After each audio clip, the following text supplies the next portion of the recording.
بسم اللہ الرحمن الرحیم فاستجاب لهم ربهم انی لا اضیع عمل عامل منکم من ذکر او انثى بعضکم من بعض فالذین هاجروا واخرجوا من دیارهم واوذوا فی سبیلی وقتلوا وقتلوا لا کفرن عنهم سیئاتهم ولا ادخلنهم جنات تجری من تحتها الانہار ثوابا من عند اللہ واللہ عنده حسن الثواب۔ جو اوپر اللہ سبحانہ تعالیٰ سے دعائیں کی ہیں مومنین نے، اس کے جواب میں ان کے رب نے فرمایا میں تم میں سے کسی کا عمل ضائع کرنے والا نہیں ہوں، خواہ مرد ہوں یا عورت، تم سب ایک دوسرے کے ہم جنس ہو، لہٰذا جن لوگوں نے میری خاطر اپنے وطن چھوڑے اور میری راہ میں اپنے گھروں سے نکالے گئے اور ستائے گئے اور میرے لیے لڑے اور مارے گئے، ان سب کے قصور میں معاف کر دوں گا اور انہیں ایسے باغوں میں داخل کروں گا جن کے نیچے نہریں بہتی ہوں گی، یہ ان کی جزا ہے اللہ کے ہاں اور بہترین جزا اللہ ہی کے پاس ہے۔ مومنین کو اللہ سبحانہ تعالیٰ نے یہاں پر آئیڈینٹیفائی کیا ہے ایک طریقے سے کہ کون ہیں وہ لوگ جو میری راہ میں نکلتے ہیں، اور کیا میں نے ان کے لیے انعامات اور اکرام جو ہیں وہ تیار کر رکھے ہیں۔ اللہ سبحانہ تعالیٰ فرما رہے ہیں کہ میں اپنے مقرب بندوں کا کوئی عمل ضائع نہیں کرتا، اور یہ بھی فرما رہے ہیں کہ تم مرد ہو یا عورت، یعنی کہ اللہ سبحانہ تعالیٰ کے لیے جو ہمارے اعمال ہیں وہ سب کے سب برابر ہیں، ٹھیک ہے۔ ہم دو جنسیں ہیں جو اللہ سبحانہ تعالیٰ نے دنیا میں پیدا کی ہیں، مرد اور عورت، اور عمل کے لحاظ سے، نیکی کے لحاظ سے اللہ سبحانہ تعالیٰ کے ہاں ہم ایبسولوٹلی برابر ہیں، دعا کی قبولیت کے لحاظ سے، جنت دوزخ کے درجوں کے لحاظ سے اللہ سبحانہ تعالیٰ نے ہم سب کو برابر رکھا ہے، ٹھیک ہے، اس لیے کہ ایک کے بغیر دوسرے کا وجود ہی ممکن نہیں ہے۔ تو اللہ سبحانہ تعالیٰ کیا فرما رہے ہیں کہ اے مرد اور اے عورت، اے انسان، تیرا عمل میرے لیے برابر ہے، اور جو تو عمل کرتا ہے میرے لیے میں اس کو ضائع نہیں کرتا۔ ساتھ ہی یہ فرما رہے ہیں کہ یہ جو مومنین ہیں یہ کیسے مومنین ہیں، یہ ہجرت کرنے والے ہیں میری راہ میں، میری خاطر سختیاں برداشت کرتے ہیں، یہ میری وجہ سے، دین کی وجہ سے، میرے حکم پر عمل کرنے کی وجہ سے دنیا میں ستائے گئے ہیں، انہوں نے میری راہ میں جہاد کیا ہے۔ تو اگر مومن میرے لیے نیک اعمال کرتا ہے، مومن عمل صالح کرتا ہے، اللہ سبحانہ تعالیٰ فرمانے کہ میں اس کو تنہا نہیں چھوڑتا، میں پھر اس کو دنیا میں اکیلا نہیں چھوڑتا، یہ عمل صالح کر رہا ہے تو میں اس کا معاون ہوں، میں اس کا مددگار ہوں، ٹھیک ہے۔ اور اگر بے شک مومن پانچوں کے پانچوں یہ جو عظیم ثواب کے کام ہیں، اجر عظیم کے کام ہیں، یہ پانچوں نہیں کر پاتا، اگر ان میں سے ایک بھی کر لیتا ہے، ٹھیک ہے، تو قرآن یہاں پہ گواہی دے رہا ہے کہ اللہ سبحانہ تعالیٰ اس کے ساتھ ہے۔ جیسے کہ ہم دیکھتے ہیں کہ جو بدری صحابہ ہیں اور جو بیت رضوان والے صحابہ ہیں، ان کے لیے تو اللہ سبحانہ تعالیٰ نے قرآن پاک میں خود وعدہ فرمایا تھا کہ اللہ سبحانہ تعالیٰ ان سے راضی ہیں۔ اسی طرح یہاں پر اللہ تعالیٰ مومنین سے راضی ہونے کا وعدہ فرما رہے ہیں،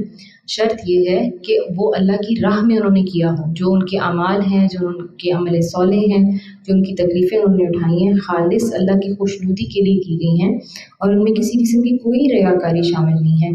کیا فرما رہے ہیں اللہ سبحانہ تعالیٰ کہ میں ان سے وعدہ کرتا ہوں، آسان حساب کا وعدہ کرتا ہوں، پھر میں ان سے جنت میں نہروں کا وعدہ کرتا ہوں،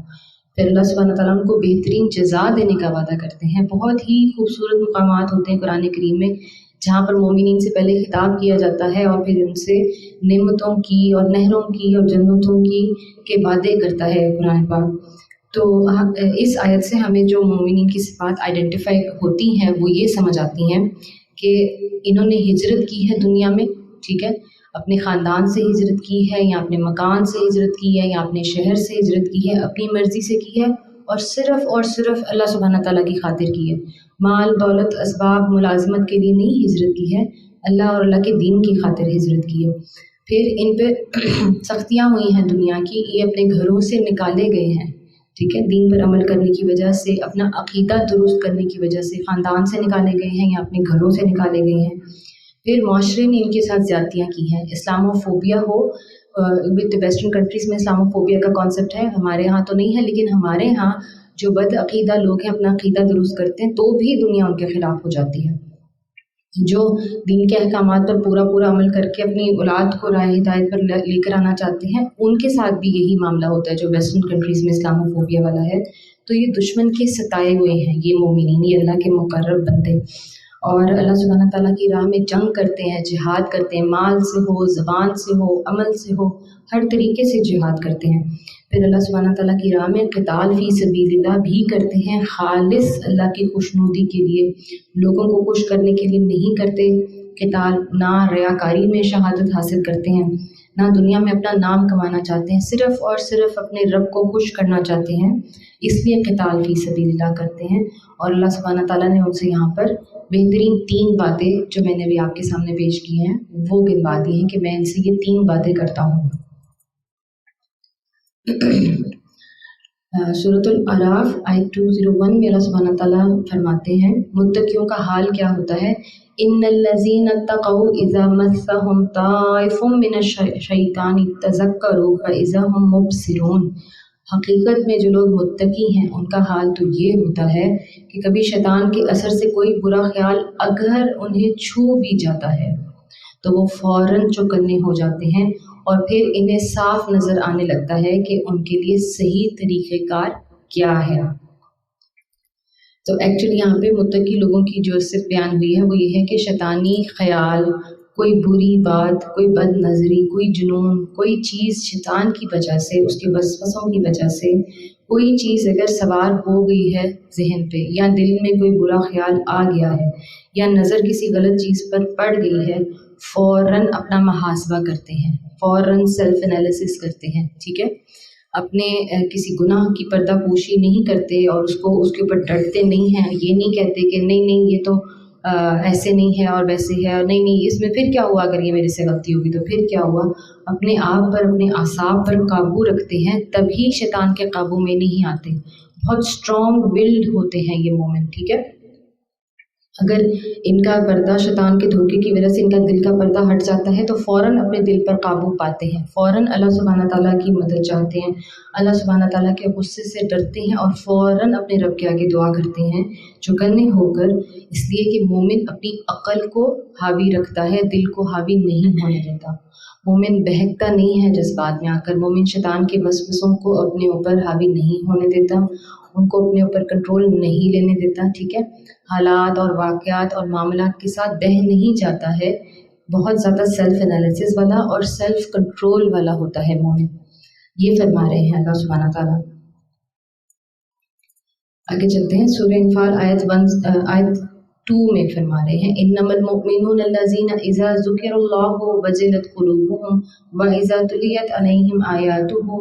زادتہم ایمانا وعلی ربہم یتوکلون۔ سچے اہل ایمان تو وہ لوگ ہیں جن کے دل اللہ کا ذکر سن کر لرز جاتے ہیں، اور جب اللہ کی آیات ان کے سامنے پڑھی جاتی ہیں تو ان کا ایمان بڑھ جاتا ہے اور وہ اپنے رب پر اعتماد رکھتے ہیں، ٹھیک ہے۔ 3 صفات اللہ سبحانہ تعالیٰ یہاں پر فرما رہے ہیں مومنین کی، سچے اہل ایمان، سچے مومنین، اللہ کے محبوب لوگ جو اللہ کو ہر وقت یاد کرتے ہیں۔ کیا ہے ان کا معاملہ کہ جب بھی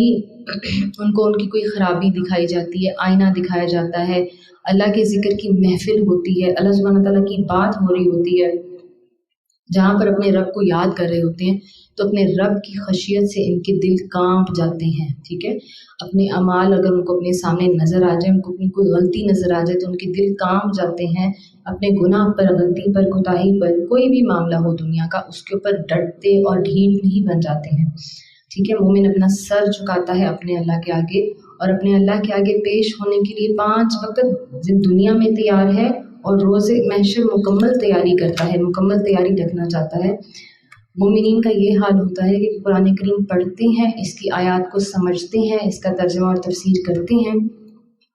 وہ آپ بار بار کریں یا کبھی کبھار کریں تو اکثر ان کی آنکھوں سے آنسو جاری ہوتے ہیں، اکثر اللہ سبحانہ تعالیٰ کے خوف سے ان کے دل لرزتے ہیں۔ جب اللہ سبحانہ تعالیٰ کی آیات ان کے سامنے پڑھی جاتی ہیں تو اللہ کے احکام ان کے آگے اور کلیئر ہو جاتے ہیں، یہ اور اللہ کی طرف دوڑتے ہیں، یہ مزید اپنی زندگی کو اللہ سبحانہ تعالیٰ کے حکم کے حوالے کرنا چاہتے ہیں۔ دنیا کی مشکلات کا اور مستقبل کے فیصلوں کا خوف ان کے اوپر طاری نہیں ہوتا کہ میں اگر حرام کمائی چھوڑوں گا، میں سود کے بازار سے نکلوں گا، میں اپنے مال کو پاک کروں گا تو پھر میں کماؤں گا کہاں سے، پھر مجھے یہ نعمتیں کہاں سے ملیں گی جو سب مجھے اللہ نے دی ہیں۔ یا وہ ہندوانہ رسموں کو چھوڑتے ہیں، اپنے شادی بیاہ، اپنے غم اور خوشی کو اللہ سبحانہ تعالیٰ کے حکم کے مطابق نبی اکرم صلی اللہ علیہ وآلہ وسلم کی سنت کے مطابق ڈھالنا چاہتے ہیں، تو ان کو دنیا کا خوف طاری نہیں ہوتا، ان کو رشتہ داروں کا خوف طاری نہیں ہوتا، اپنی اور اپنی اولاد کی زندگی بدلنے کے لیے صرف اور صرف اللہ سبحانہ تعالیٰ کی رسی کو تھامتے ہیں اور اپنے ایمان کو بڑھاتے ہیں۔ جس لیول تک پہنچ گئے ہیں آج، کل اس سے آگے بڑھنا چاہتے ہیں۔ آج اگر حجاب کرتے ہیں تو کل نقاب کرنا چاہتے ہیں، آج اگر داڑھی رکھی ہے تو کل ٹوپی پہننا چاہتے ہیں، عمامہ پہننا چاہتے ہیں، اپنی اولاد کو صحیح راہ پر لانا چاہتے ہیں، دین کی تعلیم دینا چاہتے ہیں۔ بے شک دنیاوی تعلیم بہت ضروری ہے، لیکن دنیا میں چلنے تک کے لیے دنیاوی تعلیم ہے۔ اللہ سبحانہ تعالیٰ کے احکام کو جاننے کے لیے سب سے پہلے علم جو ہمیں حاصل کرنا چاہیے، جو ہم سب سے آخر میں حاصل کرتے ہیں، وہ قرآن کا علم ہے، اللہ سبحانہ تعالیٰ کی شریعت کا، اس کے احکام کا، اس کی مرضی جاننے کا علم ہے۔ مومن اپنا یہ علم بڑھاتا ہے، مومن اپنے عمل کو بہتر کرتا ہے، ہمیشہ اسٹرائیو اور اسٹرگل کرتا ہے پہلے سے زیادہ اوپر کا درجہ حاصل کرنے کے لیے، پہلے سے زیادہ ایمان کو اپنی زندگی میں ایبزارب کرنا چاہتا ہے۔ اور مومن کیا کرتا ہے؟ اپنے رب پر اعتماد رکھتا ہے، اس کو مکمل یقین ہے کہ میرے رب نے میرے لیے جو فیصلہ کیا ہے، میں اپنے رب کا حکم ماننے کے لیے جو اس دنیا میں کر رہی ہوں، جس سے لڑ رہی ہوں، جس سے جنگ کر رہی ہوں، جن حالات سے میں گزر رہی ہوں، یہ سب اللہ سبحانہ تعالیٰ میری بیٹرمنٹ کے لیے کر رہے ہیں، یہ سب میں میری بہتری ہے، میرا انجام بہتر ہے، مجھے اس دنیا کی انجام کی فکر نہیں ہے، میری منزل تو بہت آگے کی ہے، میری منزل تو حوض کوثر کی ہے، میری منزل تو جنت الفردوس کی ہے۔ وہ ہے مومن کی منزل، اور اس کو مکمل اپنے رب پر اعتماد رہتا ہے کہ یہ جو میں جس راہ پر چل پڑا ہوں، یہ جو میں نے اللہ کی راہ اپنائی ہے، یہ جو میں نے اللہ کا رنگ اپنایا ہے، اللہ سبحانہ تعالیٰ مجھے اکیلا نہیں چھوڑے گا انشاءاللہ تعالیٰ۔ آیت نمبر 3 سورہ انفال میں اللہ سبحانہ تعالیٰ فرماتے ہیں الذین یقیمون الصلاۃ ومما رزقناہم ینفقون،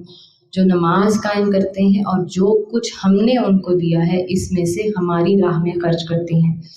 یہ جو مومنین کی صفت ہے، یہ ہم نے سورہ بقرہ میں بھی ڈسکس کی تھی، سورہ آل عمران میں بھی ڈسکس کی تھی، اور یہ بار بار قرآن کریم میں ریپیٹ ہوئی ہے کئی مرتبہ۔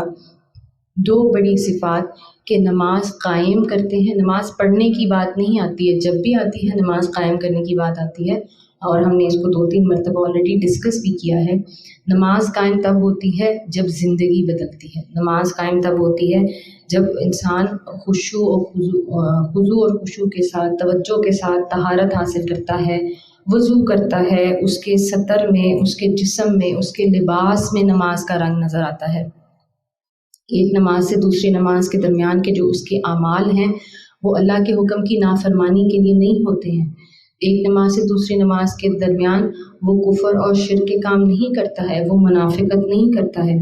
ان کی نمازیں جو ہیں، مومنین کی نمازیں، وہ ان کا رنگ ان کی مجلسوں میں نظر آتا ہے، مکس گیدرنگ اور شراب کی گیدرنگ اور ڈانس پارٹیز میں نہیں جاتا ہے مومن۔ اس کی نماز اس کے اوپر اللہ سبحانہ تعالیٰ کا رنگ چڑھاتی ہے، اس کو فحاشی سے بچاتی ہے۔ یہ فحاشی سے نماز تبھی بچائے گی جب وہ روبوٹ کی طرح نہیں نماز پڑھا، بلکہ نماز کو دل سے پڑھ رہا ہے، اپنے اللہ کے آگے کھڑے ہونے کا اس کو احساس ہے کہ ہاں بالکل یہ جو میں 5 وقت اپنے اللہ کے دربار میں پیش ہوتا ہوں، میں نے جو نیکسٹ میٹنگ میرے اللہ کے ساتھ ہے، جو میری نیکسٹ نماز ہے، جو میری نیکسٹ پیشی ہے، اس میں نے ابھی اس وقت جو کچھ کیا ہے اس کا حساب دینا ہے۔ اور اپنے اعمال پر اس کو پختہ یقین ہوتا ہے کہ یہ جو فرشتے میرے دائیں اور بائیں بیٹھے ہوئے ہیں، ان کو لکھ رہے ہیں، یہ میرے اللہ کے آگے میرا دفتر پیش ہونا ہے۔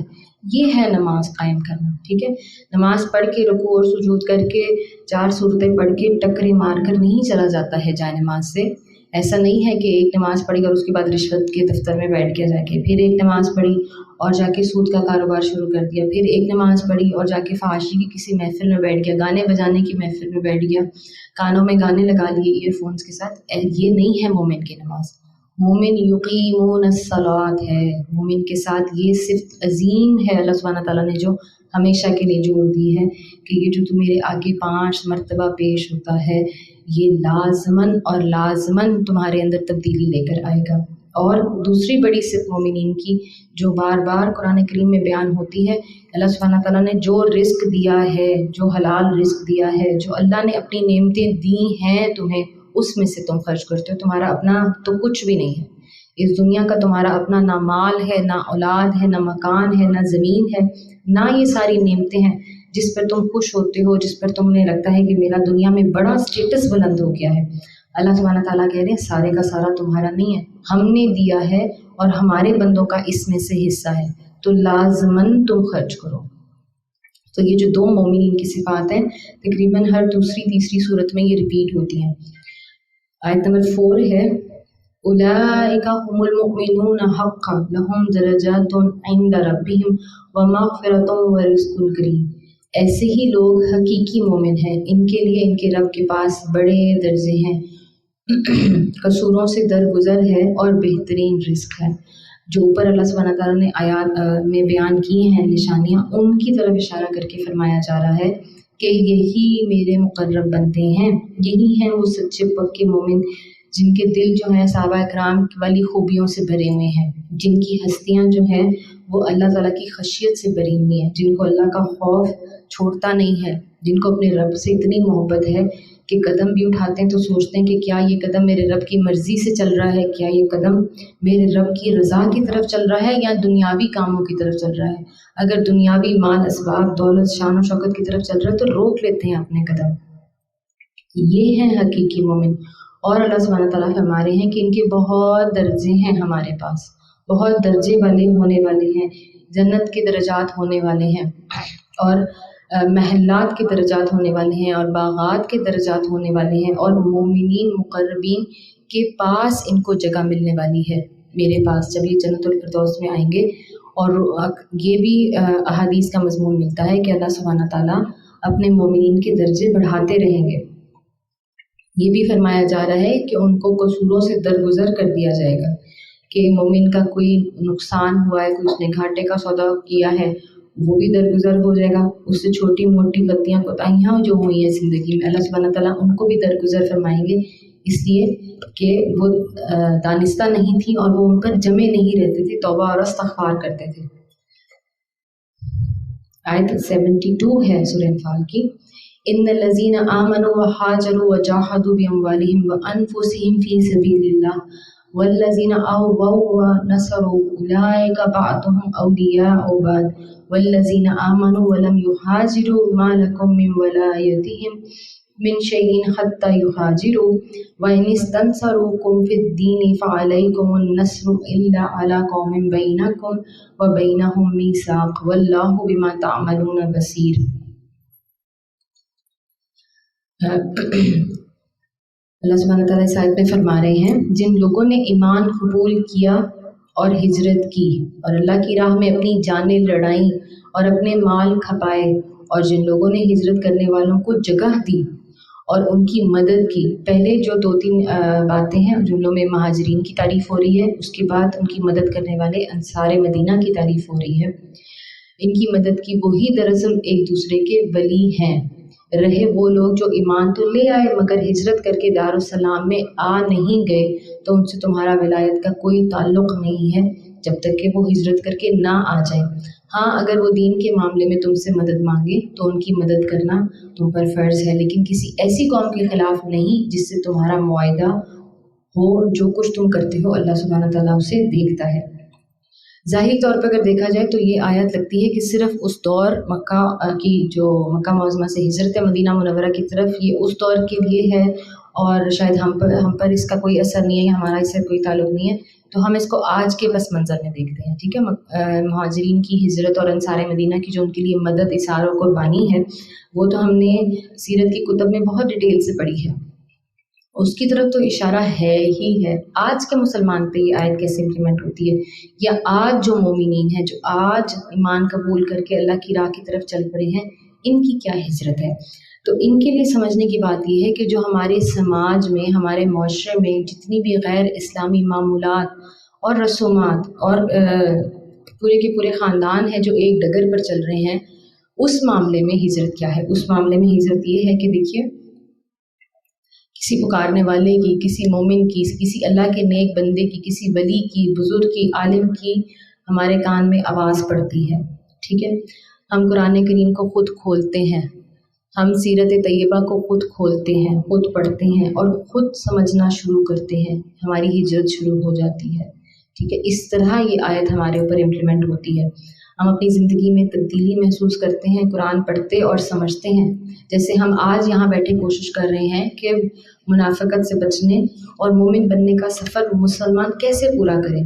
تو ہم جب آیات کو سمجھتے ہیں، ہم اللہ سبحانہ تعالیٰ کی طرف لپکتے ہیں، اللہ تعالیٰ کی طرف اپنے دھیان لگاتے ہیں. اللہ تعالیٰ ہمیں یہاں سے ہماری ہجرت شروع ہو جاتی ہے، ہماری مدد فرمانی شروع کرتا ہے. ٹھیک ہے، اپنے خاندان کے خلاف جاتے ہیں، غیبت کی محفلیں چھوڑتے ہیں. سب سے بڑا جو آج کی مسلمان عورت کا جہاد ہے نا، اور مجھے لگتا ہے کہ یہی ہے کہ غیبت کی محفل سے اٹھنا یا اس کو چھوڑنا. اللہ سبحانہ تعالیٰ کا خوف جب دل میں بھرتا ہے اور کسی کی برائی کرنے سے انسان رکتا ہے، اس کی زبان جب گالی گلوچ سے رکتی ہے، غیبت سے رکتی ہے اور ساتھ دوسروں کو بھی روکتی ہے. ہمارا غیبت کی محفل کو چھوڑنا یا انکار کرنا یا منع کرنا کیا پتہ کتنے لوگوں کے دل بدلے. تو اس پہ یہ جو ہے یہ ہمارا جہاد ہے، یہ ہماری ہجرت ہے، یہ ہماری محنت ہے. ہم اپنے اللہ سبحانہ تعالیٰ کے مطابق اپنی اولاد کی پرورش کرتے ہیں، ان کے احکام کے مطابق اپنے بچوں کی شادیاں کرتے ہیں، نبی اکرم صلی اللہ علیہ وسلم کی سیرت پر چلتے ہوئے اپنے خوشیاں اور غم اس طریقے سے مناتے ہیں. ٹھیک ہے، اور مسلمان عورت پردہ کرتی ہے، اور مسلمان اور مرد جو ہے وہ 5 وقت مسجد میں نماز پڑھتا ہے. اپنی اٹائر کو، اپنے گیٹ اپ کو، اپنے مال کو، غرض یہ کہ زندگی کے جتنے معاملات ہیں ان کو جب دنیا کی بجائے اللہ کی رضا کی طرف شفٹ کرتا ہے تو یہ اس کی ہجرت ہے. اللہ سبحانہ تعالیٰ فرما رہے ہیں کہ جو اللہ کی راہ میں یہ سب کرتے ہیں، اپنے مال اپنی جان کھپاتے ہیں، ان لوگوں کے لیے مدد ہے. اور جنہوں نے ان کی مدد کی دنیا میں، یعنی کہ جن لوگوں نے آپ کی ہیلپ کی اللہ کی راہ کی طرف ڈالنے میں، جنہوں نے آپ کی ہیلپ کی قرآن کریم کو سمجھنے اور سمجھانے میں، ان سب کا بھی اس میں انشاءاللہ تعالیٰ شیئر ہے. ان سب کو بھی اللہ سبحانہ تعالیٰ نے فرما دیا کہ وہ تمہارے ولی، وہ تمہارے دوست ہیں جنہوں نے تمہیں سیدھی راہ پہ ڈالا ہے. تو یہ جو دنیا کے معاملات اور معاشرت سے جو تمہاری ہجرت ہے، اور یہاں پر جو تمہارے ناصر ہیں، جو تمہارے مدد کرنے والے انصار ہیں، یہ سب اللہ سبحانہ تعالیٰ کے دوست ہیں، اور یہ سب انشاءاللہ تعالیٰ جنت میں اکٹھے ہونے والے ہیں. آیت 73 والذین کفروا بعضهم اولیاء بعض الا تفعلوه تکن فتنة فی الارض وفساد کبیر. جو لوگ منکر حق ہیں وہ ایک دوسرے کی حمایت کرتے ہیں، اگر تم یہ نہ کرو گے تو زمین میں فتنہ اور بڑا فساد برپا ہوگا. اس سے پچھلی آیت میں دیکھیے مسلمانوں کو اکٹھا کیا ہے، مہاجر اور انصار کو اکٹھا کیا ہے دین پر، اللہ کے حکم پر اکٹھا کیا ہے، اللہ کے نبی کی سنت پر اکٹھا کیا ہے. پھر فرمایا ہے کہ منافق اور منکر اور کافر جو ہیں ہمیشہ ایک دوسرے کے دوست ہونے والے ہیں، تمہیں ان سے کوئی خیر نہیں ملنا، اس لیے تمہارا انجام ان کے ساتھ نہیں ہونا چاہیے، تمہارا دنیا میں ساتھ ان کے ساتھ نہیں ہونا چاہیے. کیوں تم اللہ کے دیار کی طرف، دارالاسلام کی طرف تم کیوں ہجرت کر کے آ رہے ہو؟ کیونکہ تمہیں اللہ کا ساتھ چاہیے. اور کافر متحد ہے، ایک دوسرے کی حمایت کرتا ہے. جب تک مسلمانوں تم متحد نہیں ہوگے، جب تک تم ایک دن پر اکٹھے نہیں ہوگے، زمین میں فتنہ اور فساد برپا ہوتا رہے گا. اور یہ ہم اپنی آنکھوں سے آج کے دور میں، اور جب سے سلطنت عثمانیہ خلافت اسلام جو ہے وہ کلیپس ہوئی ہے، تب سے ہم دیکھ رہے ہیں 100 سال سے اوپر کا عرصہ ہو گیا ہے کہ مسلمانوں کا زوال چل رہا ہے. اور اس کی وجہ یہی ہے کہ یہ آپس میں ہی پھٹے ہوئے ہیں. کل ہم نے سورہ آل عمران کی آیت دیکھی تھی، آیات، اور سورہ بقرہ کی، جہاں پہ اللہ سبحانہ تعالیٰ نے مسلمانوں کو پھٹنے سے اور فرقہ واریت سے منع فرمایا ہے. اور یہاں بھی یہی فرمایا جا رہا ہے کہ وہ متحد ہیں، وہ ایک دوسرے کی حمایت کرتے ہیں. تم کیوں نہیں اکٹھے ہوتے؟ جب تک تم پھٹے ہوئے ہو یہ فتنہ اور فساد برپا ہوتا ہی رہے گا. اگلی آیت میں فرماتے ہیں والذین آمنوا وہاجروا وجاہدوا فی سبیل اللہ والذین آووا ونصروا اولئک هم المؤمنون حقا لہم مغفرۃ ورزق کریم.